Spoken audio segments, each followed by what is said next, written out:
A bird small enough to hide beneath your thumb has survived for roughly 40,000 years. It was carved from mammoth ivory, and it may preserve something even rarer than bone, a glimpse of an Ice Age imagination. Welcome to HQRS, where curiosity meets science.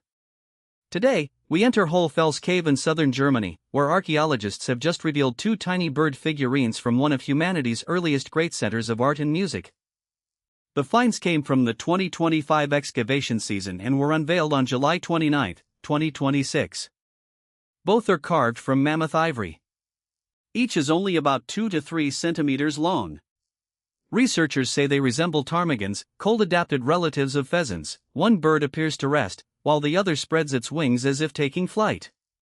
Fragments of a flute made from vulture bone were announced with them.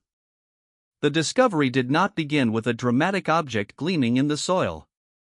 Excavators worked through the cave floor in thin layers, only 2 or 3 centimeters at a time. Every bucket of sediment is saved, washed through fine mesh, and searched again. That slow second look is where one of the birds emerged among tiny animal remains.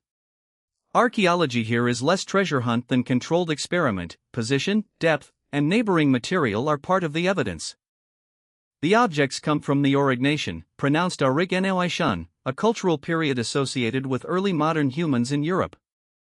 Layers at Hohle Fels span roughly 43,000 to 33,000 years ago, and the cave's deepest Aurignacian deposits reach back to about 42,500 years. That makes the new birds part of a world of mammoths, reindeer, cave lions, stone blades, bone points, and severe Ice Age winters. Carving ivory at this scale is not a casual doodle. Mammoth tusk is dense, layered dentine. An artist had to split or trim a workable blank, abrade it, cut the silhouette, and incise details without snapping the beak or wing.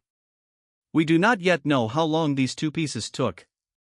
But experimental replicas of larger Ice Age sculptures show that portable art can demand many hours of practiced, patient work. Why birds?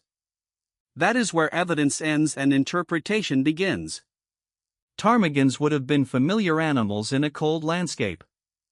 A resting bird and a flying bird might encode observation, memory, story, identity, teaching, ritual, or simply delight in making a recognizable creature.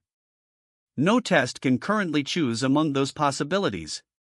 The responsible answer is not that the figurines meant nothing, but that their exact meaning is unknown. Hohle Fels makes the question unusually powerful because the birds are not isolated.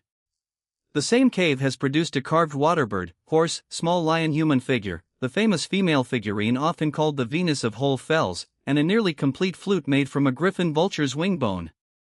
Across 6 Swabian Jura caves, UNESCO records figurines, ornaments, and some of the oldest known musical instruments. Some researchers argue that this concentration of art, music, and skilled craft helped early modern human communities share knowledge and build social bonds as they spread through Ice Age Europe. That is a hypothesis, not a fossilized fact. Art does not leave a direct measurement of cooperation, and Neanderthals also produced symbolic objects elsewhere. The new birds add evidence for rich cultural behavior, they do not prove a single cause for one population's survival. There is another important caveat. The birds were announced in a museum presentation and described in a German-language book chapter. They are archaeological finds, but this specific announcement is not yet a peer-reviewed journal paper. Their context will become stronger as researchers publish the layer, dating evidence, manufacturing traces, and comparisons in detail. The team also hopes to recover ancient DNA from cave sediment. Even when no human bone survives, microscopic genetic fragments can remain in the soil.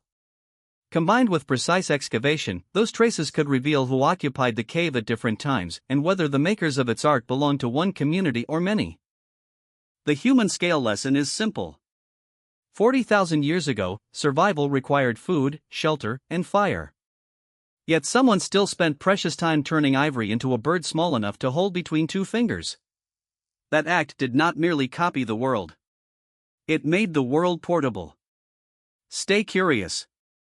This is HQRS, and I will see you tomorrow with another story from science.